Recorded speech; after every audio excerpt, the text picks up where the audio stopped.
நேர தலைகளா ஒரு ஆண், ஒரு முஸ்லீம் ஆண் வந்து ஒரு இன்னொரு ஹிந்து பெண்ணிட்ட பேசுனா அதுக்கு ஏன் கேட்க மாட்டாங்க. அவன் கண்டுபிடிச்சிட்டான், தாடியை வச்சு கண்டுபிடிக்கிறான் முஸ்லீம் பையன் அப்படின்னு. ஆமா. கல்ச்சரல் போலீஸ் வேலையை வந்து இயக்கங்கள் செய்துட்டு வந்து காவலர்களுக்கு அந்தஸ்து கொடுக்கக்கூடாது, கலாச்சார குண்டர்கள் சொல்றாங்க.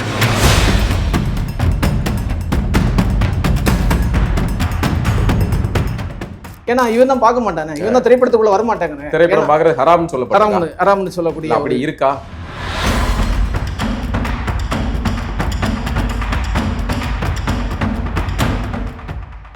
ஆண்கள் இல்லை, அதான் நான் சொன்னல, முஸ்லீம் ஆண்களை பொறுத்தவரை அவங்க வந்து சோசியலி ஃப்ளெக்சிபிள், ஆனால் ஸ்ட்ரக்சர்லி ரிஜிட். சரிங்களா? இந்த பெண்களை பொறுத்தவரை சோசியலி வந்து பெண்களுக்கு இருக்கிற நெருக்கடி ஆண்களுக்கும் இருக்கா? லைன்ஸ் மீடியாவுக்கு நீங்கள் அளித்து வரும் ஆதரவுக்கு மிக்க நன்றி. தொடர்ந்து எங்களுடன் இணைந்திருங்க. லைக் பண்ணுங்கள், சப்ஸ்கிரைப் பண்ணுங்கள், நண்பர்களுக்கு பகிருங்க. நாம் இணைந்து பயணிப்போம்.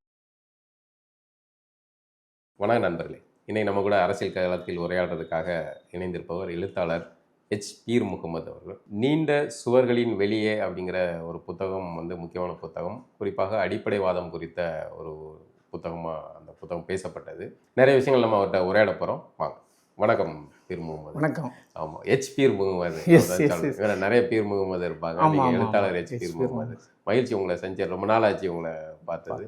எழுத்தாளர் எச். பீர் முகமது அப்படிங்கிறவர் யாரு? அதான் 25 வருஷமா நம்ம தமிழ் இலக்கியத்தில் இருந்தோம். இடதுசாரி அமைப்புகளோட தொடர்பில் ஆரம்ப காலத்தில் இருந்தோம். அதுக்கப்புறம் தனிச்சு சுதந்திரமாக நம்ம இயங்க ஆரம்பித்த சிறுபத்திரிகைகள், உயிர்மை, காலச்சோடு, அப்புறம் பார்த்தீங்கன்னா தமிழ் இந்து, அப்புறம் நாகர்கோவில் பக்கம். ஆமாம், நாகர்கோவில் பக்கம். அதில் வந்து நம்ம தொடர்ச்சியாக எழுதிட்டு இருந்தோம். அப்புறம் புத்தகங்கள் தொடர்ச்சியாக வந்தது. ஒரு 5 புத்தகங்கள் வந்து ஒரு 3-4 மேற்பட்ட அவார்டுகள், விருதுகள் அந்த புத்தகங்களுக்கு கிடைச்சது. பரவலாக பேசப்பட்டது. நம்ம தொடர்ச்சி எழுத்து துறைக்குள்ள அதெல்லாம் புத்தகங்கள்லாம் எழுதணும் அப்படிங்கிற ஆர்வம் எப்படி வந்தது? அது சின்ன வயசுலேருந்து தமிழ் மீது ஒரு தீராத ஒரு பற்றுணர்வும் ஒரு காதலும் வந்து எனக்கு இருந்தது. சிறு வயதுலேருந்தே நான் வந்து பத்திரிகைகள் படிக்கக்கூடிய பழக்கம் இருந்தது. என்ன ஒரு 6 வயதுலேருந்தே. அதுதான் வந்து என்னை வந்து கொஞ்சம் கொஞ்சமாக இலக்கியத்தை நோக்கி நடத்தி ஆரம்ப காலத்தில் கவிதைகள் எழுத ஆரம்பிச்சு, அப்புறம் கதைகள் எழுதினேன். அப்புறம் பார்த்தீங்கன்னா இந்த கோட்பாடு சார்ந்த இடதுசாரி முகாம்களில் இருந்தனால கோட்பாடுகள் அமைப்புகளில் இருந்தீங்களா? வந்து ஆதரவாளராக இருந்தீங்க? அமைப்புகளில் இருந்தோம். அமைப்புகளில் இருந்துட்டு அப்புறம் பார்த்தீங்கன்னா உங்களுக்கு இயல்பாகவே அதில் சிபிஐ மாதிரியா சிபிஐ அந்த கலை இலக்கிய பெருமன்றம் அதில் வந்து இருந்தோம். அப்புறம் பார்த்தீங்கன்னா உங்களுக்கு அதில் நிறைய தோழர்களுடைய அறிமுகம் வந்து நிறைய அதில் இருந்த எழுத்தாளர்கள், பேராசிரியர்கள், சிந்தனையாளர்கள் கூட அறிமுகம் வரும்போது நமக்கு இயல்பாக வந்து தூண்டுதல் வந்து வரும். அதுலேருந்து தான் எனக்கு வந்து இந்த கோட்பாடுகள், தத்துவம், வரலாறு, அரசியல் இதில் மீதான ஆர்வம் வந்து அதிகமானது. அதுக்கு பிறகு படைப்பிலக்கியம் மீது ஆர்வம் குறைஞ்சிட்டு வாசிப்போம் அப்படி. ஆனால் வந்து அதுக்கு மேலான ஆர்வம் குறைஞ்சி இதுக்கு மேலே தான் நம்ம இது மீது தான் கவனங்கள் அதிகமாகிடுச்சு. சமீபத்தில் உங்களுடைய பதிவு ஒன்று வாசித்தேன். நான் இன்னைக்கு உங்களை கூப்பிட்டதுக்கான அடிப்படை நோக்கமே வந்து என்னென்னா, சமூக வலைதளங்களில் ஒரு பொண்ணு வகிதா பேகம் அப்படிங்கிற ஒரு பொண்ணு வந்து அவங்க ஃபேஸ்புக்கில் அவங்க ரீல்ஸு இந்த மாதிரியான உரையாடல்கள் போட்டாங்க. பெருசாக நானும் அந்த காணொலியெல்லாம் பார்த்தேன். ஒன்றும் பெருசாக ஆபாசமாக அந்த மாதிரியான வழக்கமாக நிறைய பார்க்குற அந்த காணொலிகள் மாதிரிலாம் இல்லாமல் அவங்களுக்கு தெரிஞ்ச மாதிரி ஒரு நகைச்சுவையான ஒரு ரீல்ஸாக தான் வீடியோக்கள் போட்டு அது பரவலாக வந்து இஸ்லாமியர்கள் அப்படின்னு சொல்லப்படக்கூடிய தரப்பில் வந்து கடுமையான எதிர்ப்பு இருந்தது. அந்த பெண்ணை மிரட்டினாங்க, வச்சாங்கன்னெலாம் தகவல் வந்தது. அவங்க வீட்டில் போய் மிரட்டினதாகவும் அவங்க அம்மாவை இது பண்ணதாகவும் அப்படிலாம் தகவல்கள் சொல்லப்பட்டது. அதுக்கு எதிர்வினையாக அந்த பொண்ணு பதிலுக்கு நீங்கள் என்னடா என்ன மிரட்டுறது அப்படிங்கிற மாதிரி அந்த பொண்ணு இதெல்லாம் போட்டுக்கிட்டு இருக்காங்க காணொலியெலாம். அதில் பரவலாக நான் கவனித்த வரைக்கும் அந்த விஷயத்தில் அந்த பெண் பக்கம் நின்று பேசினதுக்கு பெருவாரியாக பொதுத்தளத்தில் அறிவுஜீவிகள், கருத்து கந்தசாமிகள்னு கொஞ்சம் பேர் இருப்பாங்கள்ல, அவங்கெல்லாம் கூட வந்து அந்த விஷயத்தில் பெரிய அளவில் கருத்து சொல்லலை. ஆனால் நீங்கள் வந்து அந்த விஷயத்தில் ஒரு நியாயமாக ஒரு பார்வையை பதிவு பண்ணியிருந்தீங்க. எனக்கு அதுலேருந்து நம்ம உரையாடல்களை போகலாம். எப்படி பார்க்குறீங்க இந்த விஷயம்? ஆக்சுவலாக நான் வந்து இதுக்கு மட்டும் இல்லை கருத்து. ஆரம்ப காலத்துலேருந்தே தமிழ்நாட்டில் நான் எழுத்துத்துறையில் 25 வருஷமாக இயங்கிட்டு இருக்கேன். அந்த அடிப்படையில் பார்த்தீங்கன்னா அடிப்படை சார்ந்த விமர்சனங்கள் ஒரு 15 வருஷமாக நான் வந்து பண்ணுறேன். 2010 காலகட்டத்திலேருந்து தீவிரமாக பண்ணிகிட்டு இருக்கேன். இது போன்ற சம்பவங்கள் பல நடந்திருக்கு. ஆனால் இதுதான் அதிகம் பிரபலம். ஏன்னா வந்து இன்னைக்கு சோசியல் மீடியாவுடைய வீச்சு வந்து அதிகமாக இருக்குது. அதனால தான் வந்து உங்களுடைய புத்தகமே வந்து நீண்ட சுவர்கள். ஆமாம், அது அடிப்படைவாத விமர்சனங்கள் எல்லாமே பெண்ணிய பார்வையில் நம்ம வந்து பார்த்துருக்கோம். இதுக்கு முன்னாடி டிக்டாக் செயலி இருக்கும்போது நிறைய முஸ்லீம் பெண்கள் தமிழ்நாட்டில் வந்து ஃபர்தா போட்டும் போடாமலும் வந்து பதிவு போட்டாங்க. அதுக்கும் வந்து விமர்சனங்கள் வந்தது. ஆனால் இது வந்து அதிகமாக வந்து காரணம் என்னன்னா, அந்த பெண்ணு ரெண்டாவது எதிர்வினையாற்றி ஒரு வீடியோ போட்டது பார்த்தீங்களா, ஊர் மானம் போச்சுதா அப்படின்னு சொல்லிட்டு ஊர்ல உள்ள சம்பவங்கள் போட்டு இந்த போடுறதுனால தான் உங்க மானம் போகுது. ஆமா ஆமா ஆமா அப்படின்னு சொல்றீங்க. அந்த ஊர்ல இவ்வளவு விஷயங்கள் நடந்திருக்கு அப்படிங்கிற ஒரு எதிர்வினை, ஒரு எதிர் வீடியோவா அது வந்து போட்டதான் அவ்வளவு வந்து பற்றிக்குச்சு. இங்கதான் முக்கியம். அந்த நிலவுடைமை சமூக அமைப்பு, அந்த ஜாதிய கட்டுமானம் வந்து முஸ்லீம் சமூகத்தை பாதிக்க வரும்போது அந்த ஊர் தான் வந்து பாதிக்கும். நீங்க எப்போதுமே ஜாதிக்கு வந்து பாத்தீங்கன்னா ஊர் தான் வந்து முக்கியமா இருக்கு, அந்த நிலப்பதி தான் அந்த அடிப்படை. அதே மாதிரி தான் அவங்க ஊர் வந்து ஆதாரமா இருந்திருக்கு. ஊர்ல உள்ளவங்க தான் போய் வந்து இதை வீட்டில் போய் பேசியிருக்காங்க, ஊர் மானம் கிட்டுரும், இந்த மாதிரி எல்லாம் போட சொல்லாதீங்க அப்படின்னு சொல்லிட்டு சொல்லும்போது அந்த பெண்ணுக்கு வந்து கோபம் வந்திருக்கு. இது வந்து என்னுடைய சுதந்திரம், என்னுடைய தனிப்பட்ட விஷயம், நான் இதை மதத்தை பத்தி பேசினா வேற எதுவும் இல்லை. அப்ப நீ ஒரு நடனம் தர்க்க ரீதியாக ரொம்ப சரியா பேசுது. ஆமா, அந்த பொண்ணு அந்த காணொலி போடுறது கூட வாதத்துக்கு தவறுன்னு கூட வச்சுக்கலாம். இந்த உடைகள்லாம் நீங்க வந்து உங்களுடைய மதம் சார்ந்ததா பாக்குறீங்க, புனிதமா பாக்குறீங்க, இந்த உடை போட்டு நான் போடக்கூடாதுன்னு நினைக்கிறீங்க, அந்த அடிப்படையில் எதிர்க்கிறீங்க. அது தர்க்கமா இருந்தாலும் கூட என்னுடைய தனிப்பட்ட சுதந்திரத்தை நீ என்னுடைய மதத்தை சேர்ந்தவங்கிறதுனால என்ன நீ வந்து எப்படி கேள்விக்குள்ளாக்கலாம் அப்படிங்கிறது கேட்குது. பதில் சொல்றதுக்கு ஒன்றும் இல்லை. சும்மா காமாட்சியமான்னு வந்து திட்டுறான் அவ்வளவுதான். அது வந்து இயல்பா வந்து அவங்க என்ன நினைக்கிறாங்க அப்படின்னா, இப்படி திட்டும் போது மற்ற பெண்களும் இதை பார்த்து பயப்படுவாங்க, அதனால மேலே இது பண்ணுவாங்க அப்படிங்கிறத ஒரு இது வந்து. ஆனா அதுல வந்து ரெண்டு விதத்துலயும் இருக்கு, பாசிட்டிவ் இருக்கு, நெகட்டிவ். இவங்க இப்படி திட்டத்தை பண்ணும்போது அவங்களுடைய குடும்பங்களில் உள்ள என்ன சொல்லுவாங்க, பாட்டியா வஹீதா இந்த பெண்ணுக்கு வந்து நிலைமை தான் உனக்கு வரும், இது தேவையா நம்ம குடும்பத்துக்கு, ஆனால் நீ மாதிரி இந்த மாதிரி பொண்ணாத அப்படின்னு சொல்லிட்டு ஒரு குடும்பத்தில் ஒரு தாய் வந்து அந்த பொண்ணை வந்து யாராவது இதே மாதிரி உருவாக தடுக்க வாய்ப்பு இருக்கு. இல்லை அதுக்கப்புறம் கேரக்டரை இது பண்ணி அவதூறா வந்து அது இயல்பு. அது இந்த மாதிரி சூழல்ல வந்து இயல்பா மட்டும் இல்லை, அந்த பெண்ணுடைய அம்மா அப்படி. ஆமா. அப்புறம் பக்கத்து வீட்டுக்காரன் ஒருத்தர் வந்து போட்ட பதிவுங்கிறது ரொம்ப அபத்தம். அப்படி மட்டுமல்ல வந்து என்னன்னா, பக்கத்து வீட்டுக்காரன் சொன்னாலே ஒரு குடும்ப உறவு வந்துடும் இல்லையா, தன்னுடைய சகோதரர் நெருக்கமானவர். அவனே போடணும்னா அவனுக்கு அடிப்படை காரணம் எதா இருந்திருக்கு, அவனுக்கு வந்து ஒரு மத சார்ந்த கௌரவம் தான் அது வந்து அடிப்படையா இருந்திருக்கு. இதுக்கெல்லாம் அடிப்படை அப்படின்னு பார்த்தீங்கன்னா 3 விஷயத்தை நம்ம வந்து சொல்லலாம். ஒன்று வந்து கல்ச்சரில் வந்து மத கலாச்சாரம் பெண்ணால் வந்து டைலூட் ஆயிரும் அப்படின்னு பயப்படுறாங்க. அப்புறம் பார்த்தீங்கன்னா சமூக கௌரவம் போயிடும். ஏன்னா ஆணவ கொலை நம்ம சொல்கிறோம்ல, ஆணவ கொலைக்கு என்ன சொல்கிறாங்க, இது வந்து இன்னொரு ஜாதிய காலேஜ் நம்ம சமூகத்துடைய கௌரவம் போயிடும், அதனால ஹானர் கில்லிங் அப்படின்னு சொல்கிறான். அதே மாதிரி தான் இங்கே வந்து இந்த பெண்கள் வந்து இப்படி ஏதாவது நடக்கும்போது உங்களுக்கு வந்து சமூக கௌரவம் போயிடும். அப்புறம் வந்து ஐடென்டிட்டி பாலிடிக்ஸோட இணைக்கிறாங்க, அடையாள அரசியல். ஒரு முஸ்லீம் பெண்ணு போடும்போது மற்றவங்க பார்க்குறாங்க, மற்றவங்க பார்த்து வந்து இன்னும் ரசிக்கிறாங்க, அது நமக்கு இழிவானது அப்படிங்கிற ஒரு எண்ணம் வந்து வருது. அப்போ இந்த 3 காரணங்கள் தான் இந்த 3 விதமான அடிப்படை காரணங்கள் தான் அந்த எந்த பெண்கள் வஹீதா மட்டுமல்ல, எந்த பெண்கள் உங்களுக்கு வந்து வீடியோ போட்டால் கூட இந்த மாதிரி வந்து எதிர்வினையாட்டுக்கு ஆணாதிக்க சமூகம் இது வந்து உடையும் என்னன்னா, உங்களுக்கு வந்து எதிர்வினை குரல்களும் ஈக்குவலா இருக்கணும். இப்போ 1000 பேர் வந்து எதிர்த்து கருத்து போடுறாங்கன்னா அந்த 1000 ஒரு 800 பேராவது அதை வந்து ஆதரிச்சு வந்து அந்த பேசணும்ல, அதை பேசுறதுக்கு முற்போக்கான சமூகம் யாருமே தயாராக அடிப்படை கூப்பிட்டு வச்சு பேசுறேன்.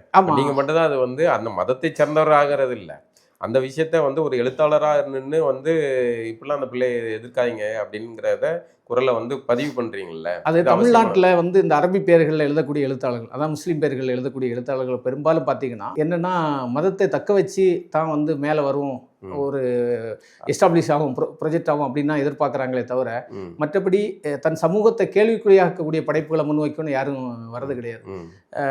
உங்களுக்கு பார்த்தீங்கன்னா பல உலக அளவிய புகழ்பெற்ற எழுத்தாளர் கூட மிலல் குந்த்ரா உட்பட சொல்லியிருக்காரு, ஒரு எழுத்தாளனுடைய அடிப்படை கடமைங்கிறது தான் வாழும் சமூகத்தை கேள்விக்குறியாகும். அது வந்து சமூகத்தை கேள்வி கேட்பாங்க. ஆமா, தான் வந்த கலை, அதாவது ஜாதி ஒழிக, ஆனா ஏன் ஜாதி இருக்கட்டும், அது மாதிரியான ஒரு மனோபாவம் தான் இது. இன்னொன்று முற்போக்கு தளத்திலே வந்து இவங்களை ஏதோ ஒரு கூட்டம் வந்து ஆதரிக்குது. இப்ப பாத்தீங்கன்னா வந்து அந்த அடையாளத்துக்காக வச்சுக்கிட்ட மாதிரி, அதாவது வச்சுக்கிட்ட மாதிரி அரசியல்வாதிகள் எப்படி வந்து திராவிட அரசியல்வாதி ஓட் பேங்காக முஸ்லீம்களை பயன்படுத்துறாங்களோ அதே மாதிரி படைப்பாளிகள் அந்த முற்போக்கு தானே ஏதோ தேவைக்கு இருக்கட்டும் அப்படின்னு சொல்லிட்டு பாக்குறாங்க. அவங்களும் இதை ஒரு அட்வான்டேஜ் எடுத்துக்கிட்டு பாக்குறாங்க. ரெண்டாவது விஷயம், நீங்க ஒரு முக்கியமான தகவலை சொன்னாங்க, ஏற்கனவே சமூக வலையத்தை நான் தான் அதை பகிர்ந்துக்கிட்டேன். தடை செய்யப்பட்ட ஒரு அமைப்பு இன்னைக்கு அது அரசியல் கட்சியா மாறி இருக்கு. அந்த அமைப்பினுடைய மனித உரிமை அமைப்புல ஒரு அறிவுஜீவி, தமிழ்நாட்டிலோட முக்கியமான இடதுசாரி என்று அறியப்படக்கூடிய ஒரு அறிவுஜீவி வந்து 4 வருஷம் பொறுப்பில் இருந்தார். அது மட்டும் இல்லை, அவர் போனது மட்டும் இல்லை, அவர் தன்னுடைய பிரபலமான வழக்கறிஞரையும் கூட வந்து அந்த அமைப்பில் வந்து ரொம்ப நாளாக இருந்தார். அப்புறம் தடை செய்யப்பட்ட பிறகு யாருக்கும் தெரியாமல், உள்ளே போனது தெரியாமல் வெளியே அப்படியே வந்துட்டார். பதிவு போட்டுட்டு ஃபேஸ்புக் பதிவு போட்டுட்டு வெளியே வந்துட்டார். இதுவும் நடந்தது. இதெல்லாம் பார்த்தீங்கன்னா வந்து உங்களுக்கு இந்த மைனாரிட்டி அப்பீஸ்மெண்ட் பாலிடிக்ஸ். அப்போ இது மாதிரியான நபர்களுடைய ஆதரவு வந்து இயல்பாக இருக்கும்போது உங்களுக்கு இந்த யாருமே வந்து கேள்வி புரிய மாட்டான். அவன் சமூகத்தை தக்க வச்சு ஒரு படைப்பை நாவலையோ சிறுகதையை போட்டுட்டு அவன் வந்து புகழ்பெற்று அவார்டு, சாகித்ய அகாடமி அவார்டு மாதிரி வாங்கிட்டு போகலான்னா வந்து எதிர்பார்க்குறாங்க. அந்த இந்த விசிட்டிங் கார்டை பயன்படுத்தி நம்ம உள்ள போயிடலாம். அந்த மாதிரி தான் பார்த்தீங்கன்னா நிறைய கவனிச்சிருக்கிறேன். ஒரு இஸ்லாமிய பெண் புர்கா அணிஞ்சிட்டு அவங்க ஒரு பொதுத்தளத்தில் தன்னுடைய நண்பரோட நின்று பேசிக்கிட்டு இருக்காங்க அப்படின்னா சம்மந்தமே இல்லாமல் ஒரு 4 இஸ்லாமியர்கள் வந்து அதை கேள்விக்குள்ளாக்கி ஏன்னா இங்கே நிற்கிற வைக்க அப்படின்னு கேட்குற இது இருக்குது.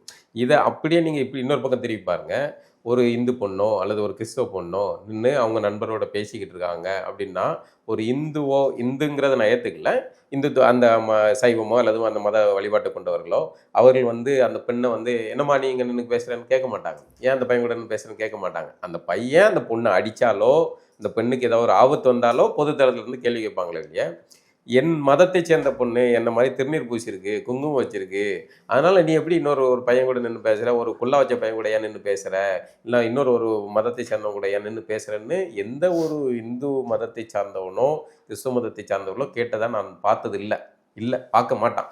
ஆனால் ஒரு இஸ்லாமிய பெண் அவங்க புர்கா போட்டிருக்குங்கிற ஒரே காரணத்தை வச்சு ஒரு இஸ்லாமிய இளைஞர்கள் கூட்டமாக வந்து கேட்கறதுக்கான உரிமையை எடுத்துக்கிட்டாங்களா? இந்த மணல் எங்கேருந்து வருது? இதுவும் ஒரு சமூக கௌரவம் சார்ந்த நல்ல கேள்வி. ஹிந்து சமூகம் பெண் இன்னொரு சமூகத்தை சேர்ந்தவனை பேசிட்டேன்னா கேட்க மாட்டாங்க, அது உண்மைதான். ஆனால் காதலர் தினத்தன்னைக்கு பார்த்தீங்கன்னா இந்து முன்னணி, இந்து மக்கள் கட்சி போலாமே, அது அந்த ஒரு நாள் அது ஓகே, அவனுடைய இருப்பு காட்டுறதுக்கு அது வந்து விட்டுருவோம். சாதாரணமாக இது பார்த்தீங்கன்னா கலாச்சார காவல் இதுன்னு சொல்லுவோம், காவல்தனம் இதுங்களுடைய பேர், கல்ச்சரல் டெரரிசம் அப்படிங்கிறது பேர். கல்ச்சரல் போலீஸ் வேலையை வந்து இயக்கங்கள் செய்துட்டு வந்து காவலர்களுக்கு அந்தஸ்து கொடுக்கக்கூடாது, கலாச்சார குண்டர்கள் கலாச்சார குண்டர். அவங்க வந்து ஒரு காலகட்டத்தில் இந்த இஸ்லாமிய அமைப்புகள் தமிழ் சூழலில் ரொம்ப வலுவாக இருக்கக்கூடிய கட்டத்தில் அந்த மாதிரி பண்ணிட்டு இருந்தாங்க. அது நிறைய இடங்களில் பிரச்சனை ஆகிருக்கு. புதுக்கோட்டையில் கூட ஒரு சம்பவம் நடந்தது, ஒரு இடதுசாரி தோழருடைய தங்கை அந்த மாதிரி வந்து பிரச்சனை ஆகி கடைசியில் அது வினவு தளத்தில் வெளியே வந்து அது பெரிய பிரச்சனை ஆயிடுச்சு. அது ஒரு சம்பவம் நடந்தது. இப்படி நிறைய சம்பவங்கள் நடந்தது. இந்த சம்பவங்கள் ஒட்டி எல்லாம் பார்த்தீங்கன்னா இந்த ஜமாத்துகள் உள்ள போகிறாங்க. அவங்க வந்து என்னன்னா அங்கே வந்து ஜஸ்டிஃபிகேஷன் உள்ள கொண்டு வந்துடுறாங்க. நான் பாரு அவன் பண்ணது சரிதான், நீ வந்து இது பண்ணிடக்கூடாது அப்படின்னு சொல்லிட்டு அதை என்ன பண்ணுவாங்கன்னா மூடி மறைச்சிடுவாங்க. அந்த பெண்ணை வந்து அப்படி குடும்பம் அப்படியே வந்து மேட்டர் மறைச்சிடுவாங்க. இவங்க வந்து இது பண்ணாலும் கூட இதுல வேற ஒரு விஷயம் கவனிக்க, இது சரின்னு நினைக்கிறீங்களா தவறுன்னு நினைக்கிறீங்க? இது வந்து தவறு, அவங்களுடைய உரிமை இது, சரிங்களா? யாருடைய இது பண்ணா அது குடும்பம் சார்ந்த விஷயம், சரிங்களா? அந்த பொண்ணு பேசிக்கிட்டு இருக்கு, அது தவறா இருந்தாலும் கூட அதை யார் கேட்கணும்? அவங்க குடும்பத்தை சேர்ந்த மாமனோ இல்ல அப்பாவோ இல்ல யாருன்னு எப்படி தெரியும்? அந்த ஆணுங்கிறது யாருன்னு உனக்கு யாருன்னு, ஒருவேளை அண்ணனா இருக்கலாம், அல்ல மாமனுடைய மகனா இருக்கலாம், யாராக கூட இருக்கலாம். இவன் வந்து என்ன அப்படின்னு பார்க்கும்போது வந்து ஏதோ ஒரு இதில் அடையாளத்தை கண்டுபிடிச்சிட்டு அப்படி இந்த மாதிரி இல்லை, அதான் அதாவது அவனுக்கு அந்த இடத்துல உரிமை எடுத்துக்கிட்டதுக்கான ஒரே பொருள் அந்த உடைதான். அந்த உடை மட்டும்தான். அந்த உடை இருக்கிறதுனாலே அந்த பொண்ணுடைய தனிப்பட்ட சுதந்திரத்துல நம்ம தலையிடலாம் நீங்க முடிவு பண்ணிக்கிட்டோம். ஆனா இதே நேரத்தில் நீங்க பாத்தீங்கன்னா நேர தலைகளா ஒரு ஆண், ஒரு முஸ்லீம் ஆண் வந்து ஒரு இன்னொரு ஹிந்து பொண்ணிட்ட பேசணும், அதுக்கு ஏன் கேட்க மாட்டாங்க. அவன் கண்டுபிடிச்சிட்டான், தாடியை வச்சு கண்டுபிடிக்கிறான் முஸ்லீம் பையன் அப்படின்னு. ஆமா, ஆனா வந்து நிச்சயமாக ஏன்பா நீ ஒரு இந்து பொண்ணு கூட பேசிக்கிட்டு இருக்கேன் கேட்க மாட்டேன். இங்கதான் ஆணாதிக்கம் வந்து வேலை செய்யுது, இங்கதான் வந்து ஆணாதிக்கம் வந்து வேலை செய்யுது. இது இந்த சமூக கௌரவம் சார்ந்தது. இது ஒரு ஹானர் கில்லிங் உளவியல், இது ஒரு கௌரவ படுகொலை உளவியல், சாதி வெறி ஆன மதவெறி. அதனுடைய இங்க வந்து என்ன ஸ்ட்ரக்சர் நடக்கும்னா இந்த பிரிவுல பாத்தீங்கன்னா ஒரு ஊரா இருக்கு, அதுல சாதி ரீதியாக ஒரே மதமா இருந்தாலும் கூட பக்கத்து தெரு வேற ஒரு சாதி பையன், அந்த பையன் கூட பேசிக்கிட்டு இருக்கு அப்படின்னா கூட எனக்கு தெரிஞ்சு பெருவாரியா வந்து அவங்க சோழியை பார்த்து போல அப்படின்னு பொண்ணு சொல்லிடும். என் வீட்டுல நான் யாருக்கிட்டையும் பேசிட்டு நீ மூடிட்டு போல அப்படின்னு சொல்லிட்டு போயிடும். ஆனா இங்க வந்து இது வந்து டாமினண்டா மாறுது, அந்த புள்ளியில இருந்து அதை வருது. ஏன் என்னன்னா இதே இந்த வகிதாவுக்கு முன்னாடி ஒரு சம்பவம் நடந்துச்சு. ஒரு அம்மா வந்து இதே மாதிரி அவங்க இந்த டிக்டாக்கோ ஃபேஸ்புக் பாண்டிச்சேரியில, ஆமா, அந்த அம்மா அவங்க அவசரமா கூட இல்ல, ரொம்ப வந்து நாகரிகமா அவங்களுக்கு இதே மாதிரி தான் நகைச்சுவை ஏதோ வீடியோ போட்டுக்கிட்டாங்க. அவங்க ஒரு பாட்டு அது போட்டிருந்தாங்க. கடைசியில் அந்த அம்மா கணவரை டைவர்ஸ் பண்ண வச்சுக்கிட்டாங்க. ஆமா ஆமா ஆமா சம்பவம் நடந்தது. அப்போ நான் அதை கண்டிச்சு எழுதியிருந்தேன். இதெல்லாம் தலையிடாதீங்கடா, அவங்களுடைய தனிப்பட்ட விவகாரங்கள், அவங்களுடைய விருப்பம், அவங்க கணவருக்கு பிடிக்கலையா அவங்க கணவர் சத்தம் போடலாம், இல்லை அவங்க குடும்பத்தை மாமியார் அவங்களுக்குள்ள பேசிக்கலாம். அதுவும் கூட தனி உரிமைன்னு பார்த்தா அதுவும் கூட நம்ம சொல்ல முடியாது. ஆனால் அவர்கள் குடும்ப சார்ந்த பிரச்சனைகளை நம்ம மதத்துக்குள்ள நம்ம சாதிக்குள்ளன்னு நம்ம போய் அதில் தலையிடக்கூடாது அப்படின்னு சொன்னால் அது அந்த கோணத்தில் சிந்தனையே போகிறது இல்லை அப்படிங்கிறது ஒரு வறட்சியாக இருக்கும். வறட்சி நிச்சயமாக ஒரு வறட்சி. என்னன்னா, நான் ஏற்கனவே தொடக்கத்தில் சொன்ன மாதிரி தான், இங்கே வந்து இஸ்லாம் எப்படி வருது, இஸ்லாமியர்கள் இங்கே உள்ள இஸ்லாமியர்கள் யார் அப்படிங்கிறது இங்கே உள்ள ஜாதி தானே. அன்னைக்கு இருந்த எல்லா இடைநிலை ஜாதிகளும் முன்னேறிய ஜாதிகளும் எல்லாம் கலந்த ஒரு கலவை இல்லையா. அப்போ அந்த எச்சங்கள் வந்து இதுங்க வந்து இருக்க தான் செய்யும். அது கூட வந்து மதம் வந்து சேரும்போது அது வந்து ஒரு கூட்டு உளவியலாக மாறி வந்து இந்த பெண்களை வந்து இன்னும் அதிகாரப்படுத்திட்டு இந்த மாதிரி கட்டுப்படுத்திட்டு இருக்கு. இது வந்து தொடர்ச்சியான இதுக்கு மாறுறதுக்கான பார்த்தீங்கன்னா இது வந்து தொடர்ச்சியான எதிர்வினைகள், சமூக மாற்றங்கள், தொழில்நுட்ப அறிவியல் இந்த மாதிரியான சிந்தனை மாற்றங்கள், அப்புறம் சமூக வலைத்தளங்களுடைய வீச்சு வந்து இன்னும் அதிகமாகணும். அப்போ எதிர்வினைகள் முஸ்லீம் தரப்புலேருந்து எல்லாத்தாலும் பொது தளங்கள்லேருந்து வரக்கூடிய எதிர்வினைகள் இதெல்லாம் பார்க்கும்போது உங்களுக்கு வந்து அவங்க வந்து கொஞ்சம் ஆணாதிக்க மனோபாவம் கொஞ்சம் மாறுறதுக்கான வாய்ப்பு வந்து இருக்குது. இன்றைக்கு வந்து இவ்வளோ கல்வி அறிவு பெற்று வளர்ந்து வர்ற சூழல்லையும் இப்படி நம்ம அடுத்தவங்களுடைய விவகாரத்தில் வந்து தலையிடுறது தவறு அப்படிங்கிறது வந்து இஸ்லாமிய இளைஞர்கள்ட்ட புரிதல் குறைபாடாக இருக்கா? புரிதல் குறைபாடுக்கு மத அடிப்படைவாதம் ஒரு காரணம். நான் ஏற்கனவே சொன்னல, மத அடிப்படைவாதம்னா ரொம்ப கடுமையான வார்த்தையாக இருக்கு. மத அடிப்படையில் ஒரு கட்டமைப்பு முறை, மத குருமார்கள், அப்புறம் மத குருமார்களை பின்பற்றக்கூடிய அந்த ஜமாத் தலைவர்கள், இயக்கவாதிகள், அப்புறம் இளைஞர்கள், இந்த மனம் அப்படியே வந்து கடத்தப்படுகிறது. அப்படியே பாஸ் பண்ண போகும்போது அந்த உளவியல் வந்து இங்கே வருது. அது சமூக உளவியல்னு சொல்லுவோம், கூட்டு சமூக உளவியல். இதுதான் அப்போ அடிப்படை வந்து மேலே அந்த மதகுமாரர்களுடைய அதிகாரத்தனம் வந்து தகரும் போது இது ஆட்டோமேட்டிக்காக மாறும். நீங்கள் கல்வி அறிவிக்கு ஏன் வந்து இங்கே போனாங்க, இந்த பெண்கள் வந்து முன்னுக்கு வந்தாங்க, மத குருமார்கள் வந்து அவருடைய அதிகாரம் இந்த விஷயத்தில் வந்து கொஞ்சம் கொஞ்சமாக தகர ஆரம்பிக்குது. அப்புறம் சமூக மாற்றங்கள் வருது, லௌகீக மாற்றம் வருது, அதனால கொஞ்சம் தகருது. இந்த மாதிரியான விஷயங்கள், அதாவது நடமாட்டம், கல்வி அறிவு பெற்று பணி சூழல சேர்ந்து பொருளாதார ரீதியில் பாதுகாப்பாக மாறிட்டாங்கன்னா அந்த அவங்களுடைய கட்டுப்பாடு. இன்னொன்று, இதை மாதிரி பொது தளங்களில் முற்போக்கு தளங்களை இயக்கக்கூடிய பெண்கள் இருக்காங்களா, அது எந்த பெண்கள், இந்து பெண்களா இஸ்லாமிய, அவங்கள்ட்ட எதிர்வினைகள் அதிகமாகும் போது இது வந்து அடங்கும்.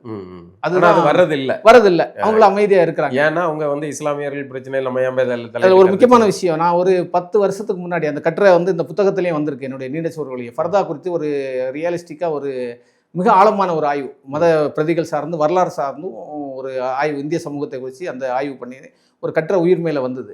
அதை குறித்து எந்த நிறைய இலக்கிய பெண் எழுத்தாளர்கள் இருக்கக்கூடிய இன்னைக்கு அறியப்படக்கூடிய புகழ்பெற்ற எழுத்தாளர் எல்லாத்தையும் அனுப்பி வச்சு அவங்களுடைய ஒப்பீனியன் என்னன்னு கேட்டேன். எல்லாரும் சைலண்ட் ஆயிட்டாங்க. என்ன சொல்றாங்க அப்படின்னா, நான் சும்மா இருக்கிறது பிடிக்கல, நல்லா இருக்கிறது பிடிக்கல, ஒரு அச்ச உணர்வு வருதோ, அச்ச உணர்வு அவங்களுக்கு வரும். எதுக்கு போய் இன்னொன்று அவங்கள போய் இது பண்ணணும் அப்படிங்கிறது. இந்த இடத்துல இந்த விஷயத்தை குறிப்பிட வேண்டியிருக்குன்னு நினைக்கிறேன். பம்பாய் திரைப்படம் வந்தப்போ வந்து இதே மாதிரியான மணிரத்னம் வந்து அது ஒரு கிளாசிக்கலான காட்சி. அது அந்த அரவிந்த் சாமியை சந்திக்க போகும்போது தன்னுடைய மத அடையாளமாக இருக்கிற அந்த உடையை வந்து அவங்க அந்த ஒரு நங்கூரத்தில் மாட்டி கிளியும் அதை கலட்டி அதை அப்படியே விட்டுட்டு அவங்க போவாங்க. அந்த சமயத்தில் அவர் வீட்டில் அந்த காட்சிக்காக வந்து இதெல்லாம் கல்லறிஞ்சு, ஆமாம், அந்த தாக்குதல் நடந்த சம்பவங்கள்லாம் வந்து இது எல்லாமே அவங்க வந்து மத தாக்குதலாக, மதத்தின் மீதான தாக்குதலாக கருதுங்க. ஏன்னா உங்களுக்கு காட்சி ஊடகத்துக்கு வலிமை அதிகம். இந்த காட்சி ஊடகம்னு சொல்லும்போது நீங்கள் சொன்ன பிறகு இந்த ஒரு சம்பவம் ஞாபகம், இதை பற்றி நம்ம விவாதிக்கணும். இந்த திரைப்படங்களில் பொதுவாக வந்து தமிழ் திரைப்படங்களில் ஏன் வந்து முஸ்லீமுக்கு எதிரான பிம்பங்கள் அதிகமாச்சு அப்படின்னு பார்த்தீங்கன்னா அடிப்படை காரணம் பார்த்தீங்கன்னா சமூகம் தான் காரணமாக இருந்தது. ஏன்னா திரைப்படங்களை விட்டு இவங்க விலகி இருந்தாங்க. இன்னைக்கு இந்த பொண்ணு வந்து டான்ஸ் ஆட கூட சொல்லணும், இந்த கலை சார்ந்த ஒரு தான். அதாவது வந்து முஸ்லீம் கேட்குதுங்க, நான் ஒன்றும் பார்க்க சொல்ல, நீ தானே வந்து பார்த்த, ஏன் பார்த்த அப்ப நீ இந்த உனக்கு பார்க்கறது இது பிடிச்சிருக்கு, ஆமா, வேற கல்ல ஊடையில நான் இந்த உடை போட்டு வந்த உடனே உனக்கு ஜெர்க்காக அது நான் அவசரமா கூட பண்ணல, உனக்கு வேற அவசரமான பெண்கள் நடனத்தை எல்லாம் பார்க்கறதுல உனக்கு பிரச்சனை இல்லை, அதையே பார்க்க அப்படின்ட்டு அந்த பொண்ணு கேட்கறது பதில் இல்லை. எஸ் இந்த மாதிரியான இவங்களுடைய இந்த மனோபாவம் இருக்குல்ல, திரைப்படத்தில் ஒதுங்கி இசை கூடாது, திரைப்படம் கூடாது, இப்படி அப்போ என்ன பார்த்தா அங்கதான் அந்த பக்கம் தான் யாரும் கேட்கறது இல்லை, எந்த எதிர்வினை வர்றது, நம்ம பாட்டுக்கு ஏதோ நம்ம ஒரு கதை வம்சத்தை இது பண்ணோமே அப்படின்னு சொல்லிட்டு எல்லா கதைகள் துப்பாக்கியிலும் தொடங்கி விஸ்வரூபம் தொடங்கி எல்லாமே பார்த்தீங்கன்னா கதாபாத்திரங்க அந்த மாதிரி வடிச்சாங்க. ஏன்னா இவன் தான் பார்க்க மாட்டானே, இவன் தான் திரைப்படத்துக்குள்ள வர மாட்டாங்க, திரைப்படம் பார்க்கறது ஹராம்னு சொல்லக்கூடிய அப்படி இருக்கா சந்தேகத்துக்கு இல்ல. இது சொல்ல இன்னைக்கு அதிகாரப்பூர்வமா தமிழ்நாட்டில் வந்து மதகுருமார்கள் வந்து திரைப்படத்தை பார்க்கலாம்னு சொல்லி எந்த உத்தரவும் கொடுக்கல. ஃபத்வா வந்து கொடுக்கல அதிபர். ஆனால் அதை மீறி பார்க்குறாங்க திரைப்படத்துக்குள்ள முஸ்லீம்கள், அது வேற விஷயம். ஏன் நம்மளுடைய திரைப்படத்தில் நான் ஒரு படம் பார்க்கறதுக்கு யாரோ ஒருத்தங்க ஏன் எனக்கு உத்தரவு கொடுக்கணும்? அது மதம் சார்ந்து, அங்கே தான் மத உணர்வு. அதாவது நீங்கள் வந்து அனாச்சாரங்களை பார்க்கக்கூடாது, அனாச்சாரங்களை கேட்கக்கூடாது, இப்படின்னெல்லாம் ஒரு ஒரு பிரதி இருக்குது, ஹதீஸ் இருக்குது. அதை வந்து அவங்களுக்கு தகுந்த மாதிரி விளக்கத்தை வந்து சொல்கிறாங்க. நீங்கள் இதனால வந்து ரஹ்மான் உட்பட வந்து பல படைப்பாளிகள்லாம் வந்து பாதிப்புக்குள்ளான இதெல்லாம் ஆமாம் இருக்குது. ஆனால் என்னென்னா பிரபலனால ரஹ்மான் மீதெல்லாம் தாக்குதல் வந்து இது பண்ண முடியாது. ஏன்னா பிரபலமான ஒருத்தர். நீங்கள் ஏன் வந்து இன்னைக்கு தமிழ் திரைப்படத்துக்குள்ளே இயங்கக்கூடிய முஸ்லீம்கள், அது இயக்குநர்களாகட்டும் இசையமைப்பாளர் யாரோ பேரை மாற்றி தான் இருப்பான், முஸ்லீம் பேரில் வந்து இருக்கா. ஒரே ஒருத்தர் தவிர, ஒரு சிலர் தவிர வேற யாருமே வந்து அவங்களுடைய அரபி பேர்களில் வந்து இருக்க மாட்டாங்க, புனை பேர்களை தான் இயங்குவாங்க. அது ஒரு சிக்கல். ரெண்டாவது வந்து பார்த்தீங்கன்னா இதுதான் காரணம்ங்கிறீங்களா, இல்லை பொதுத்தளத்தில் வந்து பொதுத்தளத்தில் வாய்ப்பு கிடைக்காது, அரபி பேர்னா வாய்ப்பு. ஏன் இலக்கியத்தில் கூட அந்த மாதிரி இருக்கு. இன்னைக்கும் கொஞ்சம் ஓரளவு அந்த சிக்கல்கள் இருக்க தான் செய்யுது. அது என்னன்னா, இந்த தமிழ்நாட்டை பொறுத்தளவு உங்களுக்கு சர்நேம் கிடையாது, ஜாதி பேர் கிடையாது. அதனால வந்து அவங்க யாருன்னு கண்டுபிடிக்க முடியாது. கார்ட்டூனிஸ்ட் பால எந்த ஜாதின்னு எனக்கு தெரியாது, ஏன்னா உங்களுக்கு சர்நேம் கிடையாது. ஆனால் நான் வந்து நெத்தியில் உழுத என்ன மாதிரி என் பேரை வச்சே கண்டுபிடிச்சிட்டாங்க. அப்போ மத அடையாளத்துக்குள்ள சுரிக்கிறாங்க.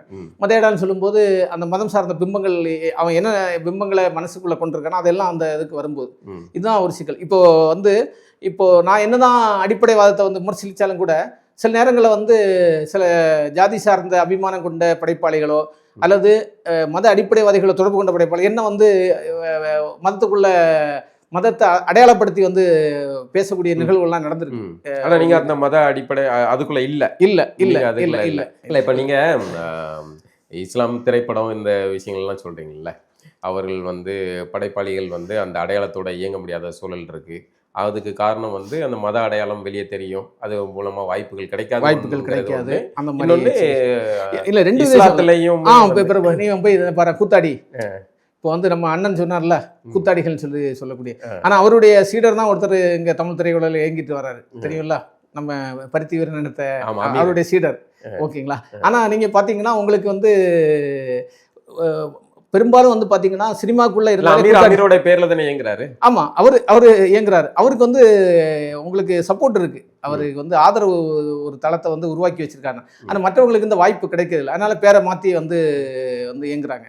ரெண்டாவது, முஸ்லீம்களுடைய பங்களிப்பு அதிகமாக திரைத்துறையிலும் கலைத்துறையிலும் அதிகமாக இருக்கக்கூடிய கேரளாவில் இன்னைக்கும் அங்கே உள்ள மத தலைமை வந்து திரைப்படத்தை ஏற்றுக்கிடல, அதிகாரப்பூர்வமாக ஏற்றுக்கிடல, கண்டுக்கிடல, அவ்வளவுதான். பார்க்க கூடாதுன்னு சொல்லுவாங்க, ஆனா மக்கள் அதை விரும்பல. மக்கள் இதே வந்து இந்த சூப்பர் சிங்கர் மாதிரியான நிகழ்ச்சிகள்ல பல பெண்கள் இல்ல இங்க தமிழ்நாட்டுல இருந்து எதிர்க்காங்க. ஆமா, கேரளா பொண்ணு இங்க வந்து பாடுறது வைக்குது, அந்த பொண்ணை இங்க இருந்துட்டு நீ இதெல்லாம் போய் பாடிக்கிட்டு இருக்கிய, இந்த இது முக்காடு போட்டுட்டு இது பண்ணிய வைக்க, என்ன இங்க இருந்து கமெண்ட்டை போட்டு திட்டிக்கிட்டு இருக்கான். Yes yes. ஆனா இந்த புள்ளியில இருந்தா இதெல்லாம் இந்த புள்ளியில இருந்தா நம்ம இதை வந்து அணுகணும். அப்போ இந்த ரெண்டும் சேர்ந்து தான் திரைப்படங்களை முஸ்லீம்களுக்கு எதிரான பிம்பங்களை காட்சிப்படுத்தக்கூடிய ஒரு சூழல் வந்து உருவானது. ஒன்னு இவங்களா விலகி நின்றுட்டாங்க, படைப்பாளிகளா இவங்க அதுக்குள்ள போகல. அது ஒண்ணு. இன்னொன்னு, முஸ்லீம் பணக்காரர்கள் வந்து யாரும் திரைப்படத்துக்கு இன்வெஸ்ட்மெண்ட் பண்ண இன்னைக்கும் தயார் இல்லை, ஒரு படம் எடுக்க வந்து தயார் இல்லை. அதுவும் ஒரு முக்கியமான காரணமாக வந்து தொழில் ஹராமாவே பார்க்கப்படுது. இப்போ நாகூர் இனிபாவுடைய வந்து ஏன் இசைத்துறையில் அவர் வந்து அதை ஏற்றுக்கிட்டாங்க அப்படின்னா, அவர் மதம் சார்ந்த பாடல்கள் மட்டும் தான் பாடினாங்க. மலையாள இது மாதிரி மாப்பிள்ளை பாடல்கள் மாதிரி கல்ச்சரல் சார்ந்த பாடலை அவர் வந்து தவிர்த்தார் பாடலில். ரெண்டாவது, அவருக்கு வந்து திமுக பின்புலம் வந்து இருந்தது, அதனால எதுவும் வந்து அவருக்கு மேலே. ஆனாலும் ஆரம்ப காலத்தில் மதகுருமார் அவரை ஏற்றுக்கிடலை, இசை வந்து கூடாதுன்னு தான் வந்து சொன்னாங்க. அப்புறம் அந்த பாடலுடைய இனிமை, அந்த குரலினுடைய கம்பீரம், இதெல்லாம் சார்ந்து அவங்கள அதையும் மீறி அவங்கள ரசிக்க வச்சது, அது வேற விஷயம்.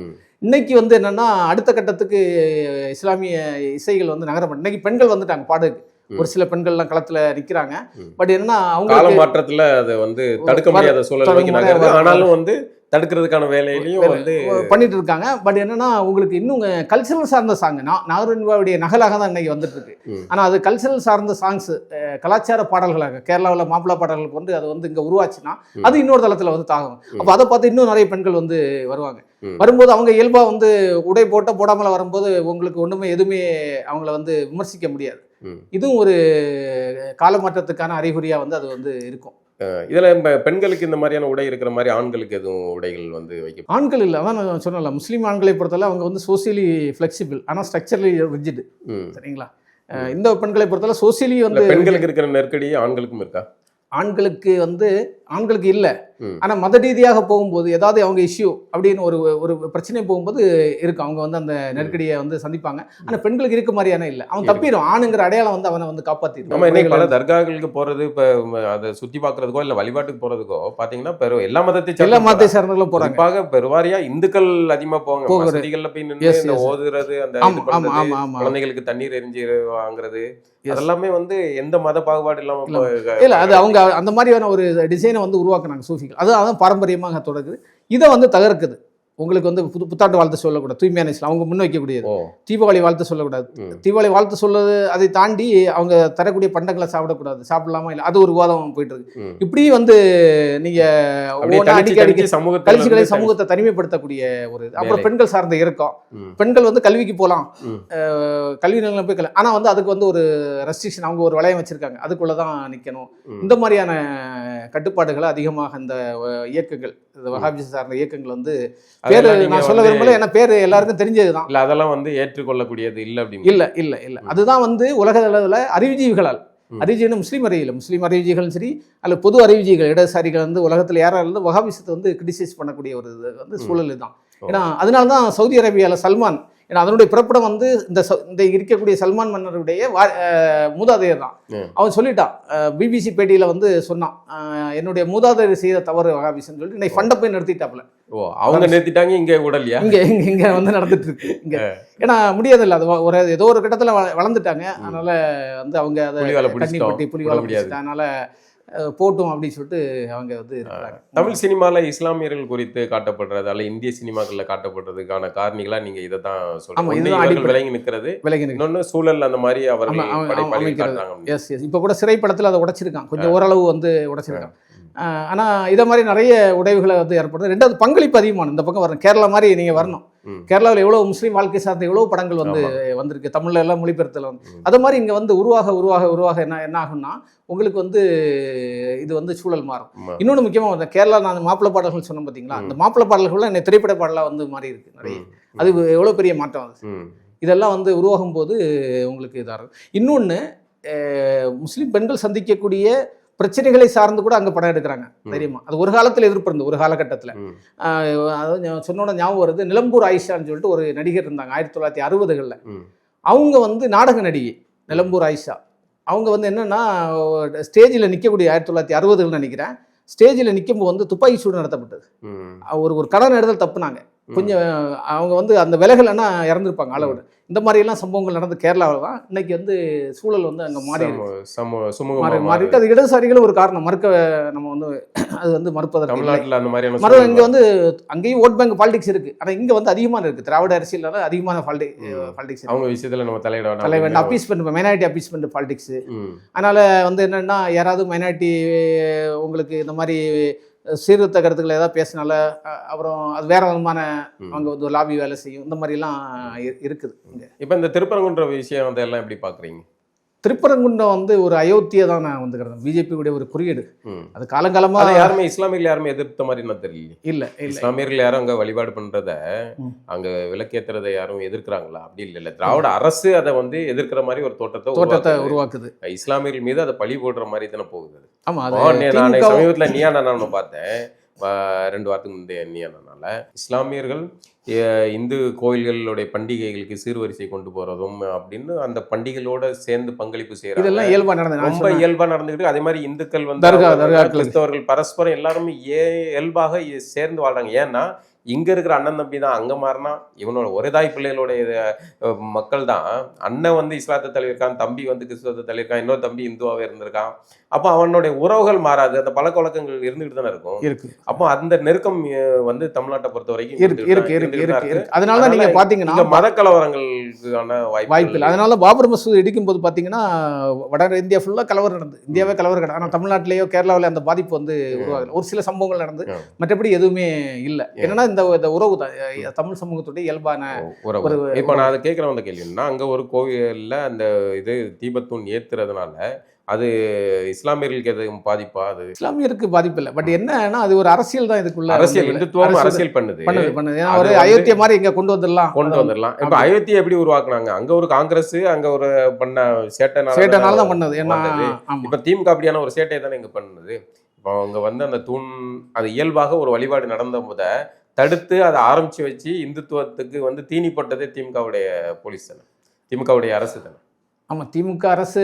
ஆமாம், அப்படி நம்ம சொல்லலாம். என்ன அதுன்னு பார்த்தீங்கன்னா திமுக அதை சரியாக கையாளவில்லை என்பது தான் அதில். அரசு வந்து கையாளலையா அல்லது வந்து இப்படி ஒரு தேர்தல் நேரத்தில் இப்படி ஒரு அரசியல் உருவானா அது தனக்கு சாதகமாக மாறும் அப்படிங்கிறதுக்காக அதை வந்து விட்டு பிடிக்கிறாங்களா? அப்படி நான் சொல்ல விரும்பலை, சொல்ல முடியாதுன்னு நான் நினைக்கிறேன். இவங்க வந்து அந்த பிரச்சனையை கொழுந்து விட்டு எரியாமல் வந்து இவங்க வந்து பார்த்துருக்கணும். திமுக அரசு ஆரம்பத்துலேருந்தே அதை வந்து பார்த்து, ஏன்னா அதிமுக ஆட்சியில் அது இல்லை. இப்போ தான் அந்த பிரச்சனைகள் வந்து இருக்குது. இந்துத்துவ அமைப்பு கையில் இருக்குது. ஏன்னா அவங்களுக்கு வந்து தமிழ்நாட்டில் வளரணும்னா ஏதாவது ஒரு பொலிட்டிக்கல் குறியீடு வந்து இந்துத்துவம் வேணும். அதுக்கு இவன் வந்து திமுக வழி வச்சு கொடுத்துடக்கூடாதுன்னா என்னுடைய இது. இதை வந்து சுமூகமாக சால்வ். இன்னொன்று, முஸ்லீம் தரப்பு வந்து இப்போ தீமை ஏற்றனால யாரும் போய் எதிர்க்க போகிறது கிடையாது. ஏன்னா அந்த தர்காங்கிறது எல்லாரும் வந்து ரெகுலராக போகக்கூடிய இல்லை. ஏன்னா அது வந்து குன்றில் இருக்குது, மலை குன்றியில் இருக்கக்கூடிய தர்கா. அது யாராவது எப்போது இருக்க தான் போகக்கூடிய ஒரு இடம். ரெண்டு உரிமையும் வந்து பாதுகாக்கப்படுறதுன்னா நான் வந்து சொல்கிறேன் இந்த விஷயத்தில். இப்போ தமிழ்நாட்டில் தமிழ் இஸ்லாமியர்களுக்கும் உருது இஸ்லாமியர்கள் அப்படின்னு 2 பிரிவு இருக்கு இல்லையா? ஆமாம், இருக்கு. இப்போ இவர்களுக்கு இடையில வந்து ஒற்றுமைகள் எப்படி இருக்கு? இவர்களுடைய முக்கியமான ஒரு கேள்வி இது. பார்த்தீங்கன்னா உருது முஸ்லீம்ஸ்னு பார்த்தீங்கன்னா வட ஆற்காடு தான்.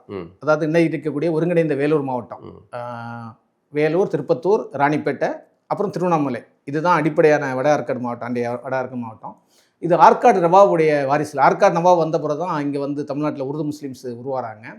அப்புறம் இன்னொரு ஆய்வை நான் வந்து பண்ணேன். இந்த வேலூர் மாவட்டம், ராணிப்பேட்டை, திருப்பத்தூரில் இருக்க எல்லாருமே ஆற்காடு நவாபுடைய வாரிசுகளா? இவங்க எல்லாருமே உருது பேசுகிறாங்க. இவங்க எல்லாருமே ஆற்காடு நவாபுடைய வாரிசுலாம் இல்லை. என்னென்னா, அந்த பிரதேசத்தில் இருந்த ஜாதிகள், அங்கே இன்னைக்கு இருக்கக்கூடிய பெரும்பான்மை ஜாதிகளே முஸ்லீம் கன்வர்ஷன் நடந்திருக்கு. அவங்களும் உருது பேசுகிறாங்க. இது எப்படி அப்படின்னு பார்க்கும்போது, அதாவது அரசனை வழியோ மக்களை வழியோ ஒரு இது இருந்ததுல, அப்போ அரசனுடைய மொழி உருது.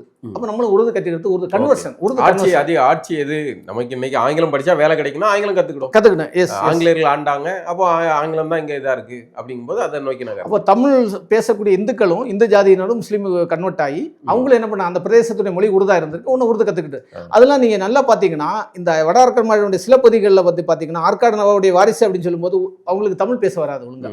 சில பகுதிகளில் நீங்கள் வந்து வாணியம்பாடி, ஆம்பூர், அப்புறம் இங்கே மேல் விசாரம், இந்த பகுதிகளில் அதிகமாக வந்து பேச வர. ஆனால் ராணிப்பேட்டை, இந்த வாலாஜா, இந்த மாதிரி எனக்கு காவிரிப்பாக்கம், இந்த பெங்களூர் ஹைவேல பார்த்தீங்கன்னா பேசுவாங்க. என்னென்னு பார்த்தீங்கன்னா இந்த ஜாதிகள் வந்து கன்வெர்ட் ஆகிருக்காங்க. அவங்க பார்த்தீங்கன்னா தமிழ் கலந்து உருது பேசுவாங்க. இந்த பேச்சிலே வந்து அவங்களுடைய ஸ்லாங்கிலே வந்து வித்தியாசத்தை நம்ம வந்து காண முடியும். அதே மாதிரி தமிழ்நாட்டில் உள் மாவட்டங்களில் வந்து கொடுக்கல் வாங்கல் இருக்கா? வட ஆற்காடு முஸ்லீம்ஸை பொறுத்தளவு உருது முஸ்லீம்ஸ் தமிழ் முஸ்லீம்ஸுக்கும் அவ்வளோ கொடுக்கல் வாங்கல் இல்லை, திருமண உறவுகள் இல்லை. ஆனால் உள் மாவட்டங்களில் இருக்கக்கூடிய சிறுபான்மையாக இருக்கக்கூடிய உருது முஸ்லீம்ஸுக்கும் மற்ற முஸ்லீம்களும் கொடுக்கல் வாங்கல் இருக்குது, தவிர்க்க முடியாது. இஸ்லாமியர்களுக்குள்ள வந்து இப்போ இந்து மதத்தை சார்ந்தவர்கள் அல்லது இங்கே இருக்கிற சாதிய முரண்கள் இருக்கிற மாதிரி இஸ்லாமியர்கள்கிட்ட வந்து இந்த மாதிரியான முரண்கள் இருக்கா? உள் முரண்கள் அல்லது அதில் இந்த பிரிவினருக்கு கொடுக்க மாட்டோம் அப்படிங்கிற மாதிரியான சிக்கல் அது ஒரு காலகட்டத்தில் இருந்தது. ஒரு காலகட்டம் போகிற எஜி ரசூலுடைய புத்தகத்தை பற்றி, தலித் இஸ்லாம் அப்படிங்கிற புத்தகத்தை படித்தா தெரியும். ஆனால் இன்னும் வட இந்தியாவில் அது வலுவாக இருக்குது. ஏஜாஸ் அகமதுங்கிற நம்ம ஜாமியா மில்லியா இஸ்லாமியுடைய பேராசிரியர் ஒருத்தர் புத்தகம் போட்டிருக்காரு, கேஸ்ட் சிஸ்டம் இந்த இஸ்லாம் இன்னும் நார்த் இந்தியா அப்படின்னு ஒரு புத்தகம். அதில் வந்து அதை பற்றி குறிப்பிட்டிருப்பார். இன்றைக்கி அங்கே வலுவாக இருக்குது. ஆனால் தமிழ்நாட்டை பொறுத்தளவு ராவுத்தர், லெப்பை, மரைக்கார் அதெல்லாம் ஒரு காலகட்டத்தில் இருக்குது. இன்னைக்கு அது வந்து உடஞ்சிருச்சு. இன்னைக்கு பரஸ்பரம் வந்து திருமண உறவுகள்லாம் இருக்குது. பட் அதே நேரத்தில் வந்து வர்க்கம் வந்து இன்னைக்கு வேலை செய்யுது. ஜாதி ஸ்டேட்டஸ், குடும்ப ஸ்டேட்டஸ், பணம், அந்த பொருளாதார அந்தஸ்துங்கிறது பெரும்பாலும் வேலை செய்யுது. அதுதான் எங்கள் அடிப்படை. அந்த விஷயத்தில் ஒரு தமிழ் சமூகம் மாறி இருக்கு, கேரளாவும் மாறி இருக்கு, தமிழ் வந்து மாறி இருக்கு. இல்லை, இப்போ தமிழ்நாட்டை பொறுத்த வரைக்கும் ஒரு அரசியல் நகர்வு நடக்குது. திராவிடம்ங்கிறது இல்லை, அப்படி ஒரு இனம் இல்லை. நம்ம தமிழ் தேசிய அரசியல், தமிழர்கள் தான் நம்மளுடைய அடையாளம். எந்த மதத்தை சேர்ந்தவர்களாக இருந்தாலும் அவர்கள் இங்கே பெரும்பான்மையை சேர்ந்தவர்கள் தான். தமிழை தாய்மொழியாக கொண்டவர்கள் தமிழர்கள் அப்படிங்கிற நகர்வை நோக்கி நகர்றாங்க. இஸ்லாமியர்களும் பெரிய அளவில் தமிழ் தேசிய இயக்கங்கள், குறிப்பாக நாம் தமிழர்கள் இயக்கங்கள்லாம் நீங்கள் பார்த்துருப்பீங்க. பாரதி இந்த நிகழ்வுலாம் இஸ்லாமிய பிள்ளைங்கள்லாம், தம்பி தங்கைகள்லாம் நிறைய பேசி இந்த நகர்வு எப்படி பார்க்குறீங்க? தமிழ் நாங்கள் எங்களுடைய தாய்மொழி அதான் முதன்மையான அடையாளம் அப்படிங்கிற இதை நோக்கி இஸ்லாமிய தமிழ் இது ஒரு வரவேற்கத்தக்க ஒரு மாற்றம் தான். அப்போ என்ன ஆகும்னா, மொழி சார்ந்து அவங்க ஒரு பற்றுதலோடு நகரும் போது பிற சமூகங்களோட இணக்கம் வந்து அதிகமாகும்னாங்கிறது, குறிப்பாக தமிழ் சமூகத்தோட இணக்கம் வந்து கருதும். அதாவது இன்றைக்கும் ஒரு இது இருக்குது. ஒரு முஸ்லீம் பையன் ஒரு பொண்ணோ அல்லது ஒரு பையனோ ஒரு பள்ளியில் கல்லூரியில் திருக்குறள் சொன்னாலோ நாளடியாக சொன்னாலோ மற்றவங்க ஆச்சரியத்தோட இயல்பாக இருக்கு. ஆனால் ஆச்சரியத்தோட ஆச்சரியமாக பார்க்குறேன் இருக்கு. அது மாறணும். அது வந்து இன்னும் காலப்போக்கில் உள்ளே வரும்போது மாறணும். அரபித்தனம் அப்படிங்கிறது வந்து உங்களுக்கு அது, ஏன்னா உலகம் முழுக்க அது வந்து இருக்குது. இந்த பேர் வைக்கிறதுல உள்ள சிக்கல்கள், பேர்களை கூட பகுதி விகுதி இருந்தது ஒரு காலகட்டத்தில். நீங்கள் பார்த்தீங்கன்னா இந்த தமிழ் பேர் பகுதியாக வைப்பாங்க. அதாவது முற்சேர்க்கை பிற்சேர்க்கை சஃபிக்ஸ் ப்ரிஃபிக்ஸில் பார்த்தீங்கன்னா உங்களுக்கு ராஜா முகமது, அப்புறம் பார்த்தீங்கன்னா பாபுராஜ், பாபுங்கிறத பிற்கு சேர்க்கை வைப்பாங்க. இந்த மாதிரிலாம் இருந்தது. அது இன்னைக்கு மாறி தூய அரபு பேர்களாக வந்து அது என்னன்னா அந்த வெளிநாடு தாக்கம், வளைகுடா தாக்கம், வெளிநாடுகளுக்கு பணிக்கு போகிறது, பார்த்துட்டு அங்கே அப்படி வைக்கிறது. கேரளாவில் இருக்கு பாதி மலையாள பேர்கள் வைக்கக்கூடிய குட்டின்னு வைப்பாங்க, அப்புறம் பாபுன்னு இருக்கும். இந்த மாதிரி எல்லாம் நிறைய அங்கே இருக்குது. அதுவும் அங்கே மாறிட்டு வருது. அரபு நாடு தாக்கங்களால ஓரளவு வந்து மாறிட்டு வருது. இது பேர்களை பொறுத்தவரை தூய அரபி பேர்களாக வைக்கணும் அப்படி எந்த கட்டாயம் கிடையாது. உலகம் முழுக்க இல்லை. துருக்கியில் பார்த்தீங்கன்னா துருக்கி பேராக இருக்கும். மத்திய ஆசிய நாடுகளை பார்த்தீங்கன்னா அங்கே உள்ள மொழி சார்ந்த பேர்களாக இருக்கும். பாகிஸ்தான்ல வந்து இஸ்லாமியர்களுக்கு இஸ்லாமிய பேர் வைக்கணும்னு அவசியம் இல்லை. அவங்க இப்போ ஒரு இளமாறன் அந்த மாதிரி பேரோ, அதாவது என்ன அடிப்படைன்னு பாத்தீங்கன்னா தெய்வத்துக்கு பேர் இருக்கக்கூடாது. முருகன், அப்புறம் வந்து விஷ்ணு அப்படின்னு சொல்லிட்டு இருக்க. மற்றபடி செல்வன் வைக்கலாமா? ஆமா வைக்கலாம். ஒரு இஸ்லாமியர் தமிழ் செல்வன் வைக்கலாம். நீங்க அரபி செல்வன்ங்கிறது கூட தமிழ் இல்லைன்னு சொல்லிட்டாங்க. இப்போ செலியன் வைக்கலாமா? ஆமா வைக்கலாம். ஆனா என்ன சிக்கல்னா அடையாள சிக்கல் வருது இல்ல. இப்போ இடஒதுக்கீன்னு வரும்போது செலியன் வந்து முஸ்லீமா இல்லையா அப்படின்னு ஒரு சரிவிட்டு போறான்னு வச்சுக்கலாம். நான் எப்படி அந்த நிலையை உருவாக்குனா தானே அது உருவாக்கணும். நான் செலியன்கிறது என்னுடைய தாய்மொழி பேரு, தமிழ் பேரு. ஆனா என்னுடைய வழிபாட்டு முறை வந்து இஸ்லாம். ஏன்னா நீங்க இவரு கூட நம்ம காமு ஷெரீஃப் அவரு கூட பிள்ளைகளுக்கு மணிமேகலை தான் பேர் வச்சார். அந்த மாதிரி எல்லாம் சம்பவங்கள் நடந்திருக்கு. மாத்தலாம். இப்போ வட இந்தியாவில் கூட, ஏன் இந்த மேற்குவங்கத்தில் கூட பார்த்தீங்கன்னா வங்காள பேர்கள்லாம் முஸ்லீம்களுக்கு நிறைய இருக்கு. அது காலப்போக்கில் வந்து அது மாறும். நல்லது தோழர், மகிழ்ச்சி, நன்றி.